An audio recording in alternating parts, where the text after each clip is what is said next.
أعوذ بالله من الشيطان اللعين الرجيم. بسم الله الرحمن الرحيم.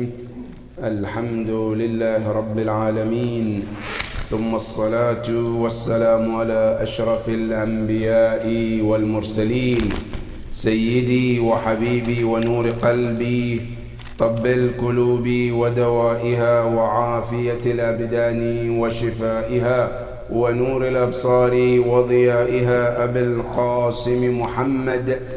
اللهم صل على محمد وآل محمد وعلى أهل بيته الطيبين الطاهرين المعصومين الذين ذاب الله عنهم الرجس وطهرهم تطهيرا.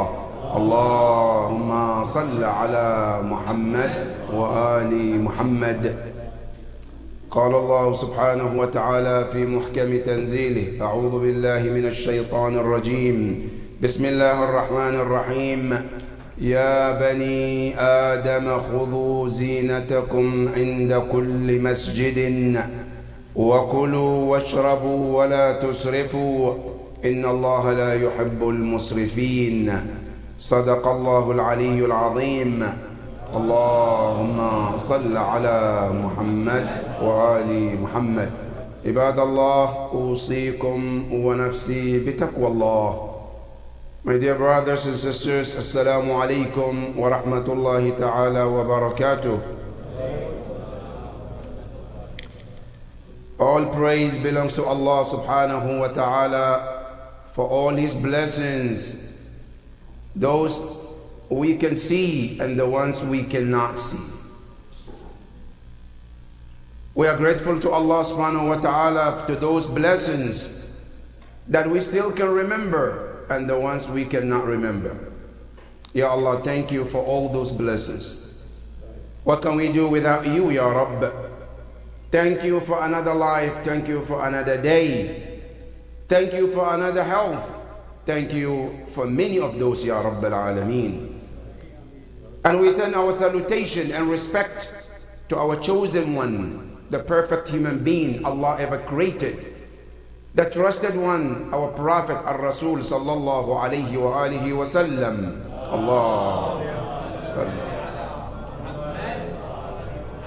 May the blessing and peace of Allah be upon him and his household, the chosen family, the trusted family, and the ones that Allah subhanahu wa ta'ala purify them. May the peace and blessing of Allah be upon all of them, Ya Rabb. Allahumma salli ala Muhammad. My dear brothers and sisters, another day to remind one another about Allah subhanahu wa ta'ala.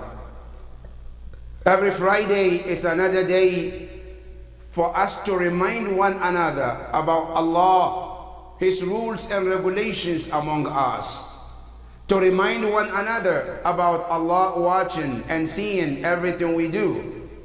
To remind one another that a day is coming we will stand before Allah for accountability. To remind one another to know our rights upon one another and do exactly what we're supposed to do as our responsibility towards one another.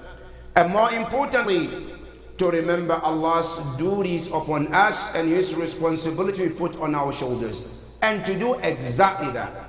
May the Almighty Allah give us the tawfiq to do so, Ya Rabbal Alameen. My dear brothers and sisters, our khutbah today is on topic known as israf, waste. Where does Islam stand with the waste?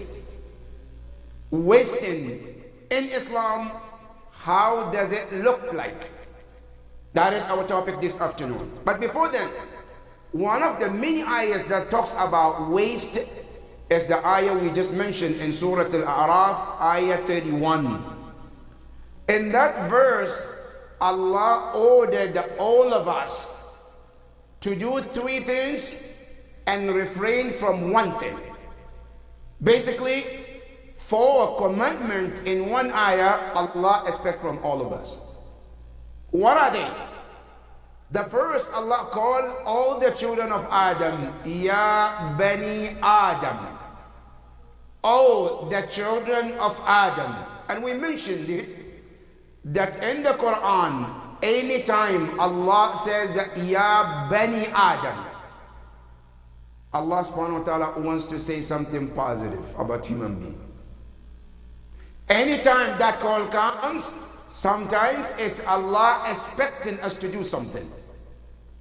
In this verse, Allah says, Ya Bani Adam, oh the children of Adam, خُذُوا زِينَتَكُمْ عِنْدَ كُلِّ مَسْجِدٍ. The first thing Allah required us to do is that how to dress when we come to stand before Allah subhanahu wa ta'ala. When I hear the adhan, it's called for salat. How should I dress?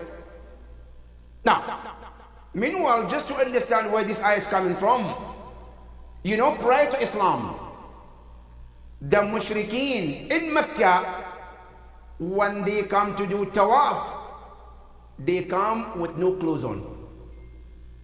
They take their clothes off and they do tawaf with nothing on their body. When Islam came, Islam said, no, that's not how you're supposed to do. So what should I do? He said, dress. Now, how should I dress? Allah subhanahu wa ta'ala said, أَخُذُوا زِينَتَكُمْ عِنْدَ كُلِّ مَسْجِدٍ. You should take your best outfit when you stand before Allah subhanahu wa ta'ala. Many of us today, if you get an invitation by the president, Allahu Akbar, now I have to check every store, they sell the most beautiful suit and tie. Why? Because I want to meet somebody. Hi, mashallah, I'm invited. So I have to look good, right? Now I have to look at every store that sells the most strongest perfume or cologne you can ever imagine. What? Because I want to present myself looking good, smelling good. That is meeting with another human being like you. But when you come to meeting with Allah, what do? MashaAllah, the clothes that I'm in the kitchen all have tomatoes and all of that. I say, Allahu Akbar. Allah doesn't care. Who cares? Allahu Akbar, Allahu Akbar. When I have a wedding, that's the time that I dress, MashaAllah, sharp, nice looking, shave, everything looks beautiful. But I come to Allah, all my hair is all over the place, hijab is corner here, it doesn't matter. Allah doesn't care. Now listen to Allah. Allah says, I care too. When you come to me, Allah said, be in your best shape and best look you can be. Allah subhanahu wa ta'ala says, خُذُوا زِينَتَكُمْ عِنْدَ كُلِّ مَسْجِدٍ. Whenever you go to the masjid to pray, Allah said, be in the best clothes that you can have. Especially on Jum'ah and Eid. When I want to go to Eid or Jum'ah, let it be that I'm dressed very well, very decent to go and stand before Allah subhanahu wa ta'ala. And there is what we call adab salat. That our maraja and scholars, they say before you present yourself before Allah, there are certain things you have to do. Number one, shave your hair. Oh no, comb your hair, look good. Cut your nails. That's why it's mustahab every Friday to cut your nails. Not only that, when you come to the masjid, they say at least have some cologne on, smell good. You know why? Because Al-Imam Al-Hasan alayhi afdalus salatu was salam,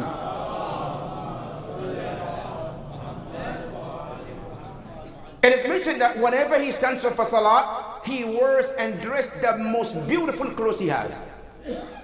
One day somebody asked him, one of the companions, so Ya Rasulullah, why do you have to dress this? It's like, you going somewhere?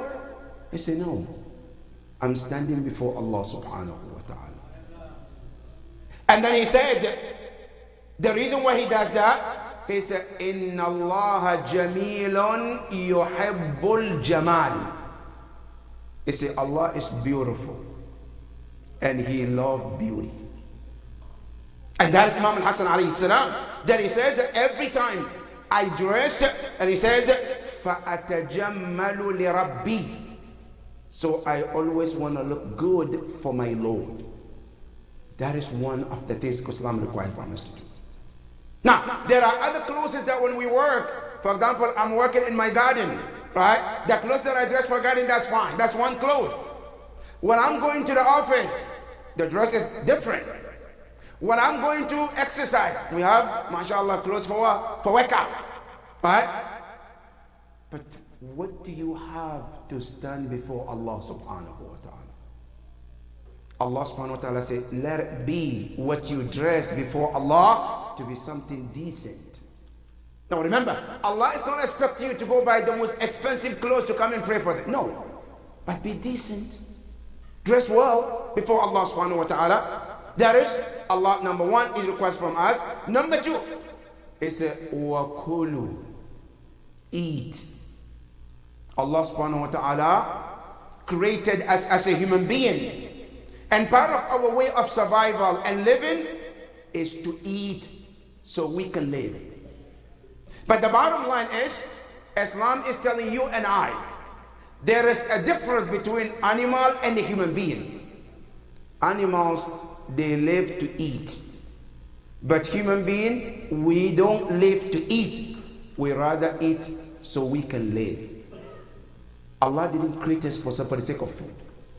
And that is why Ar-Rasul sallallahu alayhi wa alihi wa sallam, Allah, he says, نحن معشر الناس. We are human beings. لا نأكل حتى نجوع. We don't eat unless we are hungry. When we sit at the food also, we eat and we live as soon as we fall. But Imam Ali and Amir al-Mu'mineen salawatullahi wa salamu alayhi sallallahu. He tells us that if you want to live a healthy life, he says, لا تجلس على مائدة حتى تجوع. Never sit at the table to eat unless you're hungry. Now, you know, mashallah, in America, when people are stressed or they're depressed, the only way out is food. That's not Islamic. No, the beauty of Islam, that Islam has given you every option, every medicine for everything. Now, I'm depressed. Is the food the solution? No. What is the solution? When I'm down. Number one, brothers and sisters, being down is a normal thing in life. Nobody, even the prophets and the imams, they have bad days and they have good days. That's the sunnah of life. But when the day goes, when your day goes down, how do you bring it up? A very easy, with one dhikr, and you can bump up. How? La ilaha illa ant subhanaka inni kuntu min al-zalimin. That's the dhikr for you. This dhikr is a very light on the tongue, but it can change your day from bad to good, from good to the best. That is the power of dhikr. That's the way, but not the food. So here Imam Ali says, when you sit at the food, also number one, as you're angry, you are hungry, he said, don't eat until you become full. Many often when we see the food, mashallah, we forget that there is tomorrow. Now I have to eat, especially if it's my favorite, then forget it. Imam Ali says, when you sit at the food, he said, divide your stomach into three. I said, 1/3 should be only filled with that food, and the 2/3 should be still left empty. Allahu Akbar. Ya Amir al-Mu'minin, why? He said, because al-bitnatu baytullah. Your stomach is the place of all your diseases. And the less you eat is the best medication for yourself. There's a beautiful saying in America, and I like the saying. Eat your food as your medicine today. Otherwise, you will eat medicine as your food tomorrow. You understand that, right, brothers and sisters, right? Eat your food today as your medicine. Meanwhile, as you take it, be careful, right? Otherwise, when you get to a certain age Have you seen some people, mashallah, every day they count medicine, 1, 2, 3 boxes, Saturday, Sunday, Monday, Tuesday, and they have to take 10, 15 just to survive for a day. But you can protect these from what? By gauging the way you eat. And Imam Ali says, 4 things if you do, I guarantee you, you don't need to see a doctor. With that exercise. One of them is say, be careful how you eat. And Quran is telling you the same thing. I say, wakulu, eat. But watch how you eat and what you eat. That's number 2. Number 3, I say, washrabu, and drink as well. But also watch what you drink as well. Then the last thing Allah required from us is say, wala tusrifu. But one thing you should keep in mind, right? In terms of your dress, in terms of what you eat, in terms of what you drink, is make sure that you don't waste. Why? Allah says, I'll tell you the reason.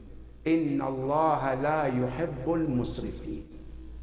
Allah says, I don't like people who waste. So if I am a person who wastes, Allah said to be known to me that Allah said, I don't like people who waste. Why? Because every blessing that Allah gave you, everything that Allah bless you with is a valuable thing to Allah subhanahu wa ta'ala. And that valuable thing should be taken good care of and not to waste. And that is why Allah subhanahu wa ta'ala tells us in this verse, وَلَا تُسْرِفُوا, never waste anything that Allah's blessed you. Because Allah said, I don't love those who waste. Now, when you look in the Quran, there are words called israf and there are words called tabdir. Both are used in the Quran. And when you look in the translation, they both are used to mean waste. That Allah said, I don't like people who waste. However, when you go too deep into Arabic language, they say there is a difference between israf and tabdir. What's the difference between israf and tabdir? They say al-israf is to waste something, but you still have the capital of it. But tabdir is to waste something and lose the capital of it too. I'm going to give you an example to clarify this. For example, israf is what? They sell a clothes for $100. Now this $100, I can get another similar clothes for $20. But I chose to buy what? $100. That is called israf. Because I could have bought something similar, less, but I chose to buy what? More than that. That is called israf. Because the money that you bought, the value is still there in that shirt. You are not losing anything. But tabdir is more worse than the israf. Where you overbuy something, but then you lose the capital of it. For example, I am inviting 2 people for iftar, but then I cook the food of 10 people. Where the 2 people, they only ate the 2 people portion of the food. Then the rest, what happens? We dump it in the trash. That is called tabdir. And that tabdir, Quran says, إِنَّ الْمُبَذِّرِينَ كَانُوا إِخْوَانَ الشَّيَاطِينَ. Those who waste such, they are the brothers of shayateen. So israf, you're still doing something wrong, but tabdir is even worse. And I'm saying this, brothers and sisters, because one of the most time that we do israf and tabdir is in the month of Ramadan. In the month of Ramadan, the month that we have to be very careful, that is the month we do more israf. Now, and israf comes in different angles. Now, for example, I'm fasting. At the time of iftar, I feel I'm hungry. So what do? I go to the table, they're serving food, I put a lot, 1, 2, 3, 4. Then, the plate is now mounted. I come and sit down. Now I'm gonna eat the food. I take 1 spoon, 2, 3, 4. I don't like the taste of it. Now what happened? I take it and dump it in the trash. That is called tabdir, brothers and sisters. This is one of the major sins in Islam. Not only that, no, it's a water. I take water to drink, but then I took in the bottle. I know I can't finish it, right? But I took just a tiny of it, and the rest of them, I dump it in the trash. That is called tabdhir in Islam. And this is one of the major sins in Islam. We have to be extra careful in the month of Ramadan, brothers and sisters. Especially at the time of iftar. When we break our fast, we need as much as thawab as we can, not to commit sin after we break our fast or during the breaking of our fast.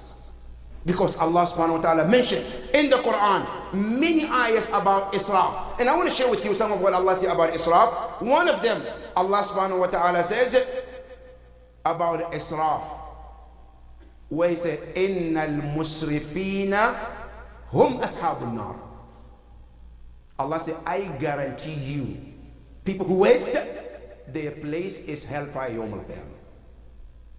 Innal musrifin hum ashabun nar.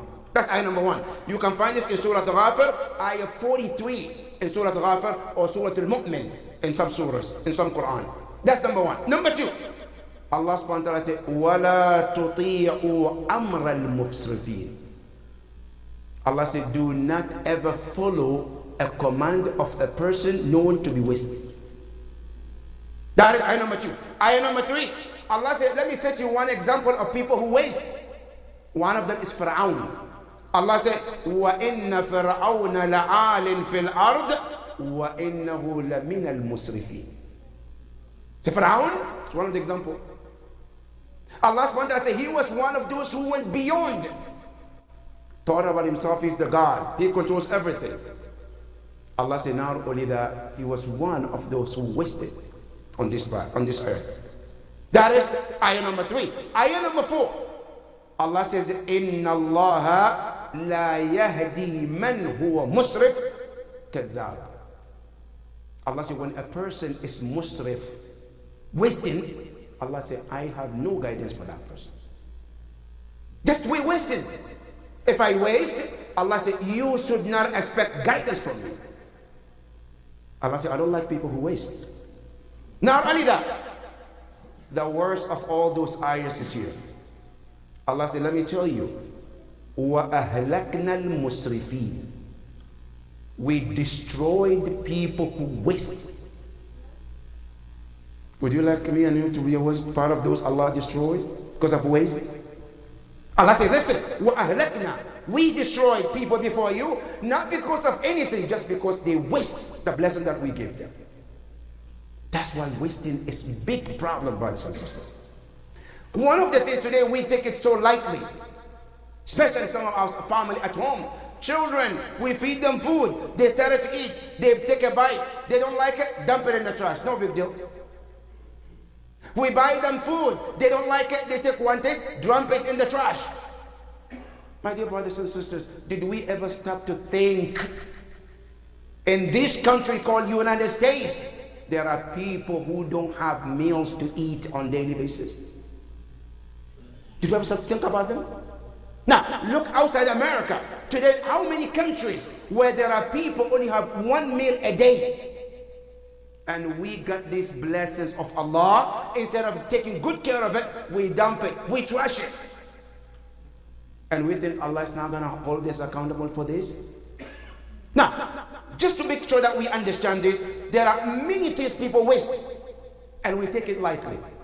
And we have to remember that Allah is going to hold each one of us accountable on those things. Number 1, my dear brothers and sisters, one of the things we waste a lot is time.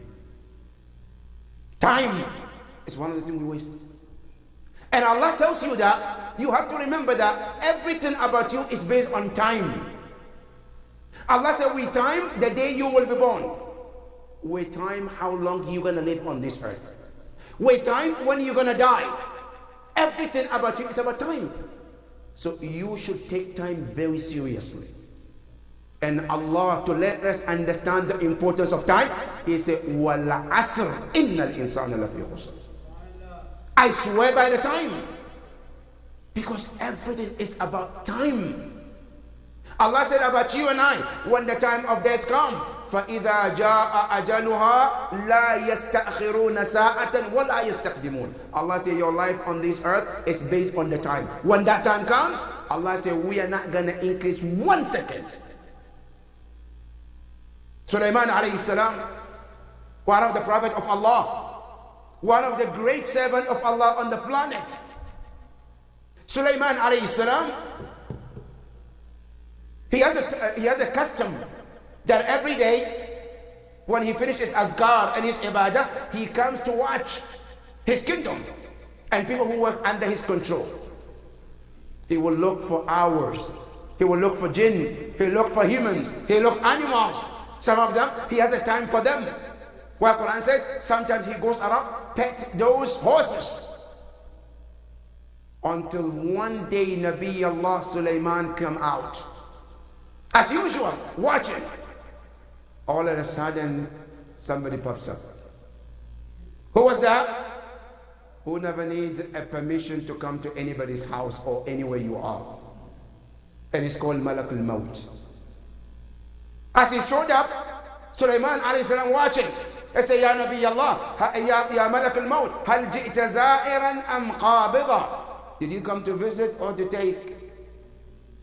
I said, no, I didn't come for a visit. I came to take a man. He wasn't sick. He wasn't he was standing. Then Malak al-Maut said, Jitu qabidan. I came to take the aman. Nabi Allah Sulaiman said, okay, can I go? No. Can I say? No. I said, right now, at this location, in this state, I have to take the aman of Allah. And he did. Nabi Allah Sulaiman was standing, looking, and his stick was in his hand, leaning on it, where the angel of death took his life. For days he was standing there, and the angels thought, oh, he's still looking. Well, Nabi Allah Sulaiman is already gone. And Quran said in Surah Al-Saba, فَلَمَّا مَاتَ فَمَا دَلَّهُمْ عَلَى مَوْتِهِ إِلَّا دَابَّةً تَأْكُلُ مِنْ سَأَتَهِ. Nobody was able to discover that Sulaiman is no more until these bug termites were eating that stick that he was leaning on for days. After that, then Sulaiman fell. And look, Allah's hikmah here. The jinn, they were working. Sulaiman put them to work. Now, Allah subhanahu wa ta'ala doesn't want them to stop the work, because if they know Sulaiman is no more, they're going to stop. So Allah didn't let them to know that Sulaiman is no more until they finished the last work that Sulaiman asked them to. Then they came to tell Nabi Allah Sulaiman, the job is done, what else do you want us to do? That moment when they came to Sulaiman, Ya Nabi Allah, what else can you do? That is when the stick of Sulaiman fell, and Sulaiman fell with it, and he's gone. And they said after that, the jinn, and لو علمنا, if we knew, we wouldn't stop, we wouldn't continue doing all of this work. But Allah made them to be that so that they will finish the work of Sulaiman alayhi salam. If this is Nabi Allah Sulaiman, Allah didn't give him a time to look and do whatever he wants. Allah took his life. What do you think you and I, this life is all about? We have to take our time very seriously, brothers and sisters. That's number one. Number two, one of the things we waste also, we take it so lightly, is water. Today, this great blessing of Allah, which Allah talks about it so much in the Quran. وَأَنزَلْنَا مِنَ السَّمَاءِ مَاءً تَهُورًا مَاءً ثَجَّاجًا. Allah talks about many places in the Quran. How blessed we are to have this water. How do we take care of this water, brothers and sisters? Today you walk at some place and you see a person is opening water to make wudu, and gallons of that water just pour and going down the drain for nothing. That's israf, it's haram in Islam. Not only that, one of the things we take lightly, we take it so lightly, the food we put on the table. We eat a little and we throw it down the drain or in the trash. Now listen, in Dua Kumail, Imam Amir al-Mu'mineen salawatullahi wa salamu alayhi. When you read that Dua Kumail, Imam Ali says, Allahumma gfir li al-dhunuba allati tughayyiru al-ni'am. Ya Allah, forgive me the sins which change the blessings. Allah bless you with so many things. All of a sudden it changed. No more. You ask Imam Zayn al-Abidin salawatullahi wa salam. Sallallahu alayhi. What are the things that can take my blessings away from me? Imam said, number one, belittling the blessing of Allah. Not taking those blessings important. Whatever Allah bless you, you take it now, it's not important, it's not a big deal. That Allah takes it away from you and give it to somebody else. That is one of the things that we can do for Allah to take the blessing away. Number two, Allah bless you with something. Somebody comes and say, brother, can I get that blessing? Can you help me? And you turn away. Say, no, I'm not going to help you. That is the cause where Allah can take that blessing away from you. Al-Imam al-Hussein alayhi afdalu salatu wa salam. Allah. He says, Inna hawa'ij al-nasi ilaykum min ni'amillahi alaykum. Whenever somebody comes to your door or to you and say, brother, can you help me in this? I need your help. I need a favor. He says, remember that this is a blessing of Allah upon you. Then he said, فَلَا تَمِلُّوهَا. Don't take it lightly. Ya Aba Abdullah, if I take it lightly, what happened? He said, فَتُحَوَّلُ إِلَىٰ غَيْرِكُمْ. Then Allah takes it away from you and give it to somebody else. Now let me give you a practical example, brothers and sisters. You know, there are so many companies in America. Those companies, for example, let's take like Verizon, for example. If I become an agent for this company, and I'm not doing good service to raise the name of that company, what would the company do? If they always hear complaint about me as their agent or representative, what do? They close that because they know that you are not good agent. That brings the customers to them. Imam Hussein through the hadith, he said, whenever Allah put people's need in your hand, remember that automatically Allah made you his agent on the earth. That he's sending some of his customers to you because you are an agent. So those who come, they are Allah's customers to you. Now, I don't treat them well. I turn away from them. What happened? Imam Musa said, then Allah takes that blessing from you because you showed that you are not a good candidate, good agent. Then Allah gives to somebody else who will do better for his servant. فَلَا تَمِلُّوهَا فَتُحَوَّلْ إِلَى غَيْرِكُمْ. That's one of the things that causes تَغْيِيرُ النِّعَمِ. Number three, they say israf, waste. Allah bless you with something, you wasted it. Allah said you don't deserve this blessing. He gave it to somebody else who knows the value of that, who would not waste it. Many people have lived on this planet and Allah subhanahu wa ta'ala blessed them so much, and all of a sudden Allah subhanahu wa ta'ala takes away from them. And some of them, their issue got to the point they started to even eat some grass as you see it. Grass like animals because they are lacking things to eat. Think about it, brothers and sisters. We live in America. You are blessed with food, everything. But do you know your brothers and sisters in Gaza today, some of them don't even have a normal food to eat. Some of them, they go through trash to find something to eat.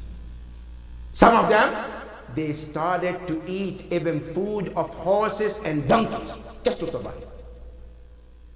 And you and I are here blessed and we don't respect that food.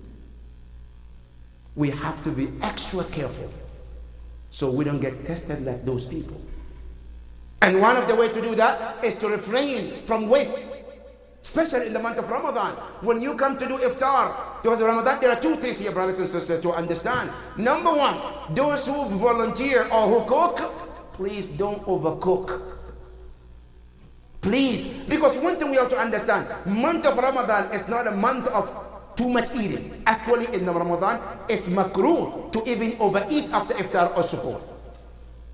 Because many of us, at the time of iftar, it's like, I'm angry at food, I didn't eat breakfast, I didn't eat lunch, so now I have to revenge on that food that I have to eat as much.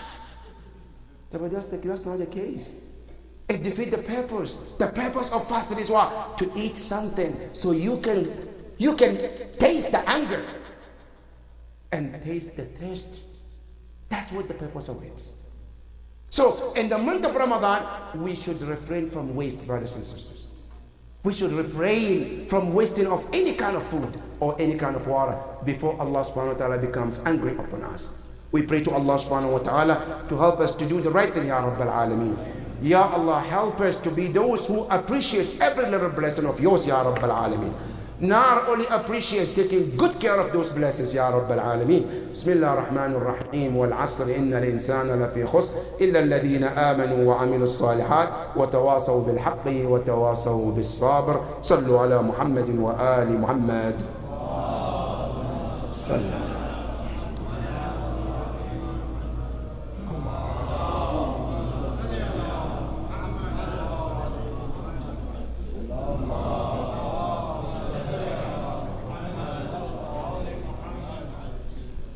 بسم الله الرحمن الرحيم. الحمد لله رب العالمين، والصلاة والسلام على أشرف الأنبياء والمرسلين سيدي وحبيبي أبي القاسم محمد. اللهم صل على وعلى أهل بيته الطيبين الطاهرين المعصومين الذين أذهب الله عنهم الرجس وطهرهم تطهيرا. اللهم صل على محمد.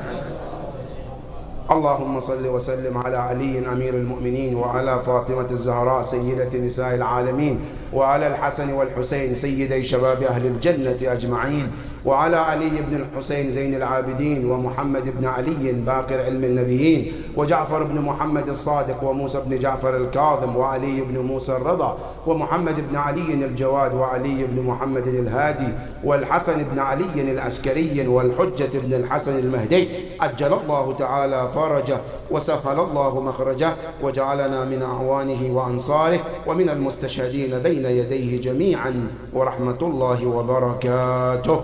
Allah. My dear brothers and sisters, I would like to take this opportunity to offer my well wishes and congratulations for the arrival of the month of Ramadan, the month of Allah, the month of forgiveness, the month of blessings of Allah subhanahu wa ta'ala. And I pray to Allah subhanahu wa ta'ala to return this year upon all of you with all blessings and acceptance of your dua and your prayers, inshaAllah. My dear brothers and sisters, as you know, whenever a year such of Ramadan comes in your life, it's another time to thank Allah subhanahu wa ta'ala. The month of Ramadan is a time to appreciate Allah subhanahu wa ta'ala. Simply because if you and I are to look around yourself, your circle, you will see many people you fasted last year with them. But today they're not here. But you're here. What do you think you have done for Allah to give you another year to see another Ramadan? What do you think those people who died, what do they do to anger Allah to take them? They didn't do any of such. It's a matter of time that Allah chose to take them and chose to keep you. That is another blessing that we need to count it and thank Allah for giving us another time, another year to see Ramadan, and not only to see Ramadan and get another opportunity to fast in this year. That is something to thank Allah subhanahu wa ta'ala. That is number two. And number three, my dear brothers and sisters, Ramadan It's a time to take the maximum advantage as we can. Every year Ramadan that comes, it's a moment that you have to take the maximum opportunity of that month and treat it as your last Ramadan. That make use of every single minute of this month. Every moment of your time in the month of Ramadan is worth of well used. This is very important.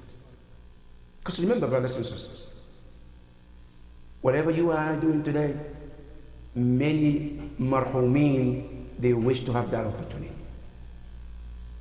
Many. It is mentioned by Amir al-Mu'mineen salawatullahi wa salamu alayhi,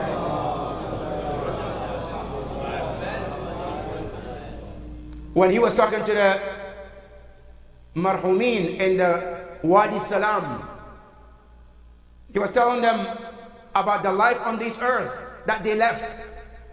And he said to them, Ya Ahl al-Qubur, oh, those of you are buried here, in Sa'altumuna, if you ask us what life is going on here after you depart from this world, is I'll tell you what is happening here. Amma al-buyut faqad sukinat. Your houses that you left, now some people are now living in those houses. Wa amma al-amwal, the money that you left behind, faqad qussimat, is divided among those who are your children and your family. They divided it. Your clothes that you left, amma al-malabis faqad lubisat, the clothes you left is now being worn by somebody else. Your spouses, they already got married, they moved on their lives. This is the life we have here. Tell me, what is the life in that world? Then Imam Ali will be quiet. He's listened to them, and then he turned to his companion and said, let me tell you what they said. He said, Ya Amir al-Mu'mineen, we wish we have the opportunity to come back to this life. What would he do different when you come? He said, then we will dedicate all our lives for salat and fasting. That's what we wish to do. That our life is no longer going to be about work. It's no longer going to be about money. It's not going to be about fame. It's more going to be about serving only to please Allah subhanahu wa ta'ala. Then Imam Ali turned and said, look, this is what they say. You make sure that you utilize this opportunity before you get to where they are today. Today is a great blessing that we still live in. We can fast. We can pray. Let's take that advantage and do the best that we can. Because who knows? Next year we might not be here. Next year, as this Ramadan, we might not be here. But what remains is we have taken the best advantage of this month that Allah gave us. And that is what matters. And I hope and pray to Allah subhanahu wa ta'ala that we're able to do so, Ya Rabbal Alameen. The last not the least also is about the tornado that hit the tri-state. There was a lot of damages, a lot of destructions. Our prayers and thought goes to our brothers and sisters in those states, and we pray to Allah subhanahu wa ta'ala to help them in this difficult time, Ya Rabbal Alameen. And may Allah make it easy for all of them, Ya Rabbal Alameen. And also don't forget our brothers and sisters in Palestine as well. Those are going through so much, brothers and sisters. You and I wake up for suhoor, and we have in our homes something called heater, something called AC. Remember, some of these, your brothers don't even have any of that. Some of them don't even have food.